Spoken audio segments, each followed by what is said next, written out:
Hello guys, আসসালামু আলাইকুম। এই যে একটা আছে, এই যে ফ্লোরের জন্য এই নেটগুলো বিভিন্ন কালারের হয়। এগুলো এই ধরনের নেটগুলো লাগে আমি একবার মোল্লা ইউটিউবের মাধ্যমে আপনারা পাইকারিতে পাওয়া যাইতেছেন একদম সীমিত রেটে। এগুলো আছে 7mm আছে, 5mm আছে, 9mm আছে, এরকম বিভিন্ন কোয়ালিটির নেট সেমাই পাপড়গুলো আছে।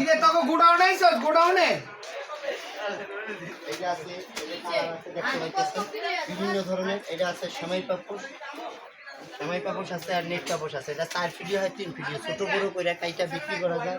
এই যে ফ্লোর নেট আছে 4-5টা কালারের হয়, এগুলো অফিসিয়ালি এবং বাসা বাড়ির ফ্লোরে ব্যবহার করা যায়। আর এগুলো যদি লাগে আমি অবশ্যই ইকবাল মোল্লা ইউটিউবের মাধ্যমে আপনারা পাওয়া যেতেন সীমিত রেটে, সমস্ত বাংলাদেশ সেল করে থাকি। আর আপনাদের এই ধরনের পণ্যগুলি যদি লাগে অবশ্যই আমার সাথে যোগাযোগ করবেন। কার্পেট জগতের সবচেয়ে বিখ্যাত পাপোশগুলো, কার্পেটগুলো এবং অফিসিয়ালি ফ্লোর ম্যাটগুলো পাচ্ছেন আমাদের কাছে পাইকারি রেটে। আমি ইকবাল মোল্লা ইউটিউবে অবশ্যই খেয়াল করবেন এবং পরবর্তী ভিডিওগুলো দেখার জন্য সবাইকে ধন্যবাদ জানালাম। আর সবাই ভালো থাকবেন। আর এই ধরনের ফ্লোর ম্যাট, কার্পেট জগতের বিভিন্ন ডাইনামাস কার্পেট, এগুলো একটা আছে ডাইনামাস কার্পেট, বিভিন্ন ডিজাইন হয়। যদি লাগে এগুলো গজ হিসাবে বিক্রি হয় বিভিন্ন রেটে। আর এগুলো হয় স্কোয়ার ফিট হিসাবে। এই ধরনের ফ্লোর ম্যাটগুলো স্কোয়ার ফিট হিসাবে বিক্রি হয়। যদি ভালো লাগে আপনাদের, আমার ভিডিওটা ভালো লাগে এবং মালগুলো লাগে, তাহলে অবশ্যই যোগাযোগ করবেন। আমি ইকবাল মোল্লা ইউটিউবের মাধ্যমে সীমিত রেটের ভিতরে পাই যাবেন। সবাই ভালো থাকবেন। আসসালামু আলাইকুম। আল্লাহ।